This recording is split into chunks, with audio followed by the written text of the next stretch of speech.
Hi folks, Handyman Keith here. Today we're putting up a tongue and groove ceiling. This is 1x8 Ponderosa pine, which I highly recommend Ponderosa pine. I got this Ponderosa pine from the lumber yard. It's 16-foot sections.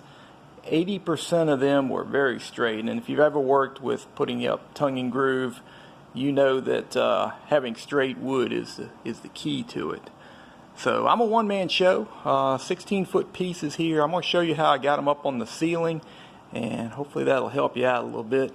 First thing you want to do is make sure that you get a good set of scaffolding. This is probably one of the best tools I've ever bought, just this scaffolding here with the rails.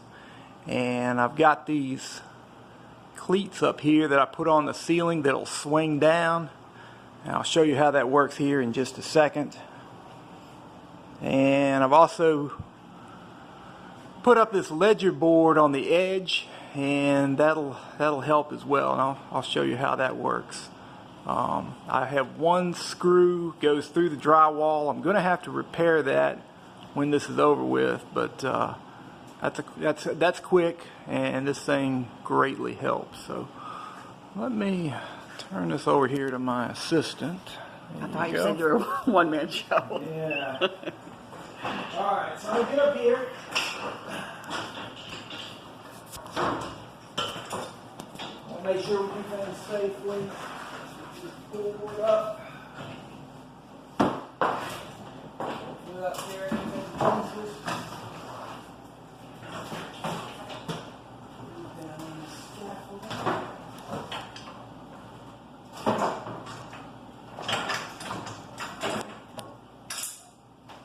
Alright, so the first thing we're going to do is we're going to get this in the groove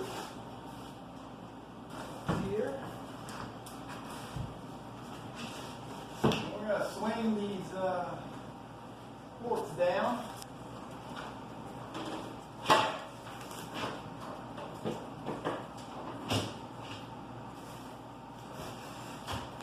So, we're still not in the groove yet. We're right next to the groove. We have to get it into the groove, so be very careful when you're on this scaffolding here.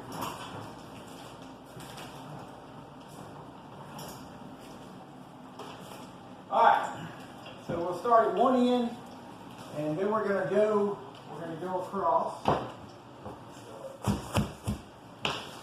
Hopefully it'll bang in place pretty good.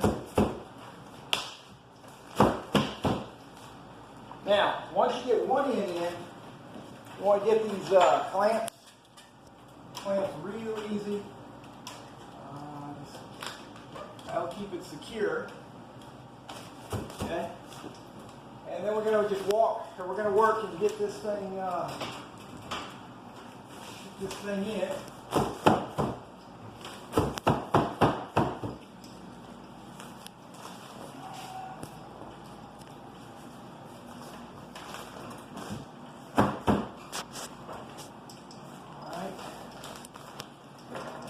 My assistant here rolling, I'll be a little more secure about this. Hold on. You want to make sure that once you roll this scaffolding, there's not any sticks or pencils or anything there, or that you're not going fast. But this can go. There we are. We're in. All right. The other thing the other tool I've used, saw somebody using this is a cred. Works really well. Just goes right here. It's a vice grip. And it provides a lot of leverage if you need to get these boards tight. And then you can even use a staple gun and shoot right through. So we're going to go back down. You always start at one end and then work towards the other end. You would never start at the middle. But let me go down to the other end. Oh, while I'm up here, another thing to be careful of. I had a nail.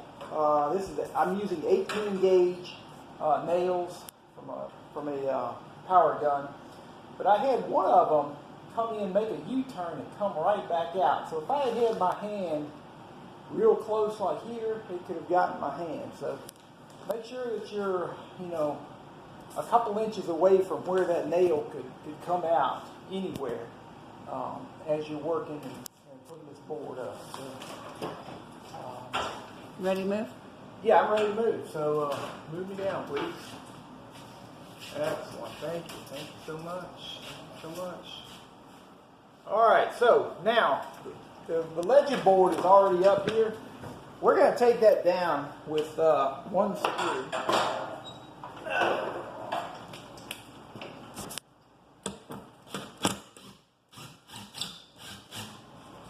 Yeah, it's just one screw in there, so that comes down very easily. And let me hand that to my Lovely assistant. lovely assistant. Yes. Go